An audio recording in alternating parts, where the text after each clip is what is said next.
और 10th class के अंदर ये एक ऐसी क्लास है जहाँ पर बच्चे बहुत सारे रिसोर्सेज ढूंढने के लिए जाते हैं और वो बहुत सारे रिसोर्सेज ढूंढते ढूंढते उनको मिलता कुछ भी नहीं है।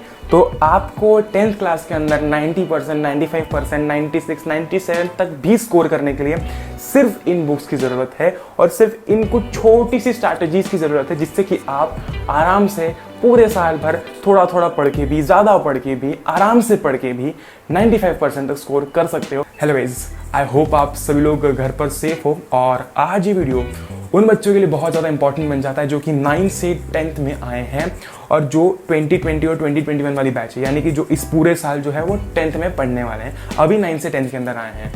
हर एक बच्चे का सपना होता है 10th क्लास के अंदर कि भैया यार मेरे को 95% चाहिए, भैया मुझे कैसे भी करके मेरिट लिस्ट में आना है, भैया मुझे कैसे भी करके स्कूल टॉपर बनना है, भैया मुझे 90% चाहिए, भैया कुछ लोगों का सपना ये भी होता है कि भैया मुझे पास होना है। अब 10th क्लास के अंदर ना आप सिर्फ पास होने के लिए बिल्कुल नहीं आए हो। आप जानते हो और मैं भी ये जानता हूँ कि आखिरी में जाने के बाद में आपके परसेंटेज अच्छे आने हैं, आपके मार्क्स अच्छे आने हैं, लेकिन आज ये कुछ छोटी छोटी स्ट्रैटेजीज और छोटी छोटी इंपॉर्टेंट टिप्स प्लस बहुत ज़्यादा इंपॉर्टेंट बुक्स आप लोगों के लिए इस वीडियो में मैं लेकर आया हूँ, क्योंकि बच्चे 10th क्लास के अंदर बहुत ज़्यादा कंफ्यूज हो जाते हैं and that is the main reason where they start losing their marks. आप 10th क्लास के अंदर जब आते हो तो आपको तरह तरह की चीज़ें देखने को मिलती है। आपको कोचिंग इंस्टीट्यूट्स बुला रहे होते हैं, आपको ये वाली प्राइवेट ट्यूशन बुला रही होती है, आपको हर तरह से ऑप्शंस खुलते हुए दिखते हैं। लेकिन जब आपके पास बहुत सारे ऑप्शंस होते हैं तो आप स्ट्रगल करते हो करेक्ट ऑप्शन चूज़ करने में। लेकिन आज हम लोग बात करने वाले हैं कि किन बुक्स पर आपको फोकस करना है, किन टिप्स पर आपको फोकस करना है, ताकि अगर कोई भी कोचिंग इंस्टीट्यूट भी ज्वाइन करते हो गलती से तो भी आप इन चीज़ों को कभी नहीं भूलोगे और इन बुक्स को तो खास करके कभी नहीं भूलोगे, क्योंकि ये सफिशिएंट है आपको 95% दिलाने में। अब मैं आपको सीधा प्रॉपर प्रेजेंटेशन पर लेके चलता हूँ कि आपको बेसिकली किन किन चीज़ों की ज़रूरत है इस क्लास 10th को कॉन्कर करने के लिए, क्योंकि ये काफ़ी ईजी है लेकिन बच्चे तरीके ढूंढते ढूंढते ना एंड में अपना रिजल्ट बिगाड़ लेते हैं। तो सीधा हम लोग जाते हैं प्रेजेंटेशन के ऊपर, एक एक चीज़ समझते हैं, ध्यान से देखते हैं और कौन सी इंपॉर्टेंट बुक्स है, इससे आपका सारा डाउट क्लियर हो जाएगा। और यार क्लास 10th अपनी है यार, जीतने वाले हम लोग।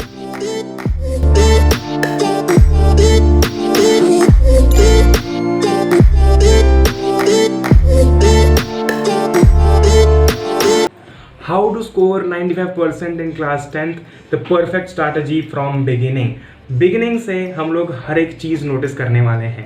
अब आपको पता है बच्चे बहुत डरते हैं, बच्चे डरते हैं कि यार मैं पास भी हो पाऊंगा क्लास 10th में।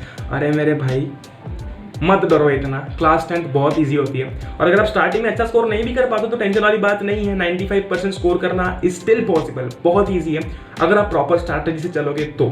सबसे पहले हम लोग बिना टाइम वेस्ट करे स्टार्ट करते हैं। द 2% सेवियर, आपको अपने डायग्राम्स और मैप्स को स्किप नहीं करना है। ये आपके 2 से 3% बचा सकते हैं। मैंने यहाँ पर स्क्रीन पर लिखा हुआ है, don't skip your diagrams and maps for the last hour, start practising them from the starting of the session to secure your 2 to 3% overall. अब इसमें मैंने आपको एक टिप भी दी है, complete 20 diagrams in a week, learn them by heart so you don't forget them while you are revising. इसका मतलब ये है मेरे भाई, इररिस्पेक्टिव ऑफ द चैप्टर, जो भी चैप्टर चल रहा हो स्कूल के अंदर, हमको मतलब नहीं है, हम लोग सारे इंपॉर्टेंट डायग्राम्स उठाएंगे, उनको याद करेंगे, भले वो चैप्टर चल रहा हो नहीं चल रहा हो। अब वो शीट भी बिल्कुल मैं आप लोगों के लिए लेके आने वाला हूँ, सब कुछ लाने वाला हूँ, चिंता वाली बात नहीं है। लेकिन हम लोगों को ना डायग्राम्स याद करने पड़ेंगे, क्योंकि बेसिकली होता ही है कि अगर आप डायग्राम्स के पीछे पड़ जाओगे ना, ठीक है, तो वो आपको ईजिली याद हो जाएंगे। अगर आप डायग्राम्स के पीछे एक बार पढ़ गए ना तो वो आपको ईजिली याद हो जाएंगे। और फिर जब आपको रात को कोई उठा के पूछेगा कि भाई मुझे तो इस चीज़ का डायग्राम बना के बता दे, या फिर मुझे तो हार्ट का डायग्राम बना के बता दे, तो आप उसको ईजिली बना के बता दोगे मेरे भाई। इसलिए आपको बिल्कुल भी डायग्राम्स को स्किप नहीं करना है। ओके, समझ गए?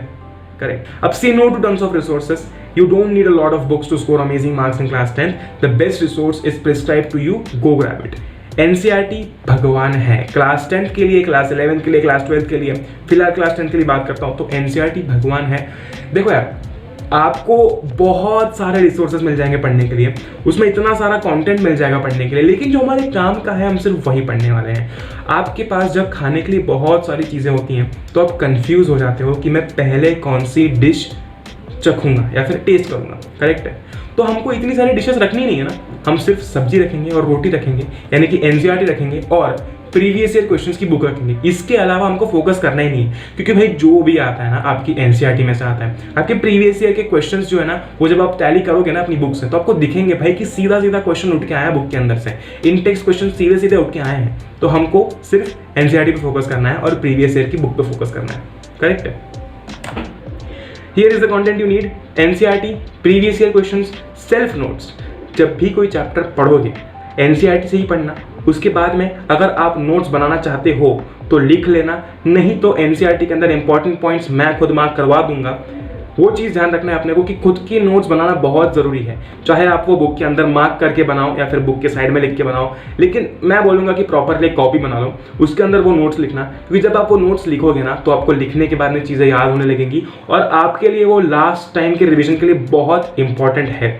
I can not stress it more, बहुत इंपॉर्टेंट होता है, क्योंकि आप एंड टाइम पे जब एनसीईआरटी पढ़ने जाते हो ना तो आप सब पढ़ने लगते हो, सब चीज़ें पढ़ने लगोगे आप लोग, क्योंकि आपके दिमाग में एक स्ट्रेस रहेगा कि यार ये भी इंपॉर्टेंट है, ये भी इंपॉर्टेंट है, लेकिन आपको पता है कि आपने पहले से इंपॉर्टेंट चीज़ मार्क करके रखी है, आपने पहले से इंपॉर्टेंट चीज़ लिख के रखी है, तो हम लोग सिर्फ उस पर फोकस करेंगे। इसलिए खुद के नोट्स बनाना बहुत बहुत बहुत बहुत बहुत ज़्यादा इंपॉर्टेंट है। नेक्स्ट है 1 पेज कंप्लीट चैप्टर। इसको मैं थोड़ा सा बाद में एक्सप्लेन करता हूँ, क्योंकि ये बहुत इंटरेस्टिंग है, थोड़ा सा बाद में एक्सप्लेन करता हूँ। Take your internal exam seriously. देखो, मस्ती करो लेकिन पढ़ाई भी करो। ओके, पढ़ाई हमको पूरे साल करनी है, थोड़ी थोड़ी करनी है लेकिन करनी है। और focus on your efforts not your results. आपका जो एम है वो 95% लाना है, लेकिन जो प्रोसेस है ना, जो आप जिस वे में आप मेहनत कर रहे हो उसको एंजॉय करो, क्योंकि अगर आप वो एंजॉय करोगे तो आपका रिजल्ट तो अपने आप आ ही जाएगा। इंटरनल एग्जाम्स को सीरियसली लेना, उसको ऐसा ट्रीट करना कि वो आपकी फाइनल एग्जाम है, क्योंकि उससे होगा ये कि आप हर एग्जाम में बेटर होते जाओगे। If I talk about your unit test, अगर आप एक यूनिट टेस्ट में अच्छा कर गए तो आप नेक्स्ट एग्जाम में और मोटिवेट होते हो अच्छा करने के लिए। इससे आपकी हैंड राइटिंग भी इंप्रूव होगी, आपका प्रेजेंटेशन भी इंप्रूव होगा, आपका आंसर लिखने का तरीका भी इंप्रूव होगा। अब ये तीनों चीज़ें, जितनी भी चीज़ें हैं जो मैं अभी आपको बता रहा हूँ, उन सब पर वीडियोज आएंगे। So you should subscribe to the channel. Focus on your efforts not on your results, ये हमेशा याद रखना।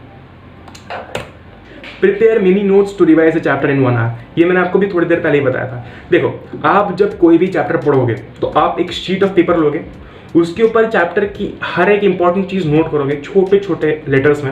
ओके, चाहे वो डायग्राम हो गया, चाहे वो कुछ भी चीज़ हो गई, छोटे छोटे पॉइंट्स में उसको लिखोगे और वो शीट प्रिपेयर करके रख दोगे। ठीक है, जब आप चैप्टर रिवाइज करोगे आपको ये इतना ज़्यादा हेल्प करेगा। मैं आपको ये भी बना के देने वाला हूँ, ये सब भी आप लोगों के लिए आने वाला है, ये सब भी आपको बना के दूंगा मैं, उसकी टेंशन वाली बात नहीं है, वो टेंशन लेने की आपको ज़रूरत नहीं है। लेकिन अगर आप खुद से बनाना चाहते हो तो इससे पता है क्या होता है, इससे आपके दिमाग में जितनी भी इंपॉर्टेंट टॉपिक्स हैं उस चैप्टर को लेकर वो सारे रिवाइज हो जाते हैं और आप एग्जाम टाइम पे पूरी बुक बिल्कुल नहीं पढ़ोगे, क्योंकि वो बिल्कुल भी एडवाइजेबल नहीं है और वो फीजिबल भी नहीं है कुछ हद तक।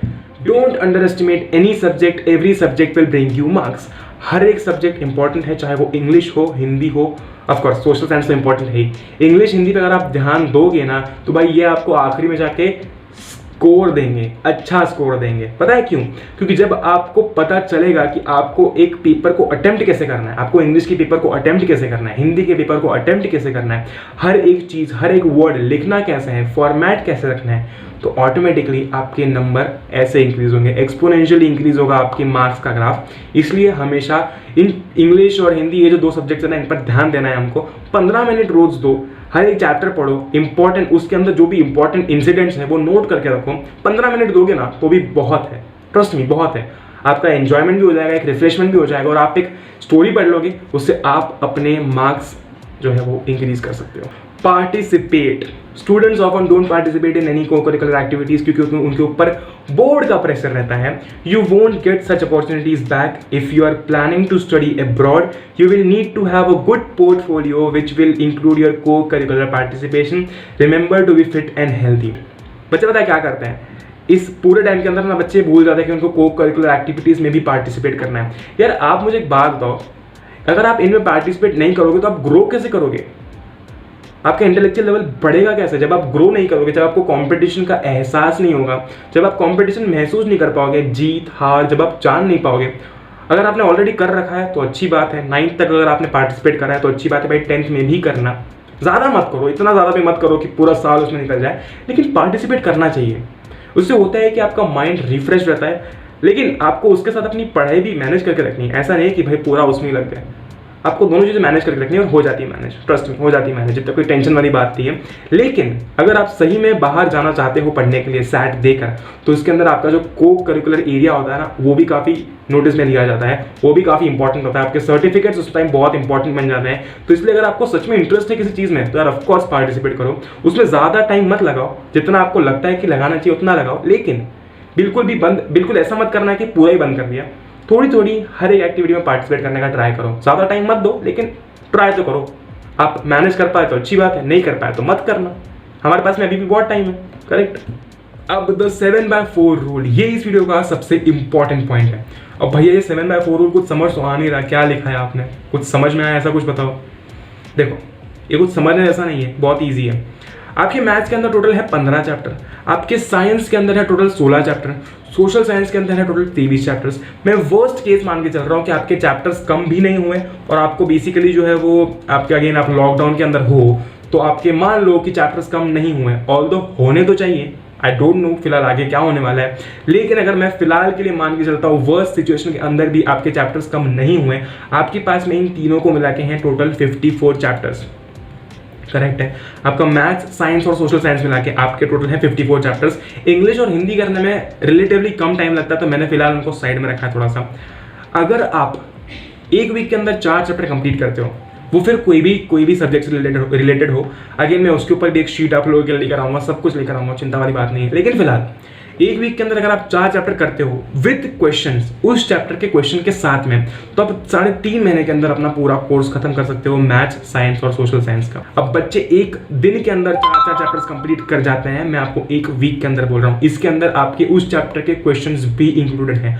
आप सोचो जब आप 3.5 महीनों के अंदर अपना पूरा कोर्स कंप्लीट कर जाओगे, इसमें मैंने लिखा भी है साइड में कि आप 15 मिनट डेली दूसरे अपने सब्जेक्ट को देने वाले हो, तो आप खुद सोचो कि जब आप 3.5 महीनों के बाद में चीज़ें रिवाइज करना स्टार्ट करोगे, तो एंड तक आपका कितना सारा रिवीजन हो जाएगा कि नहीं होगा।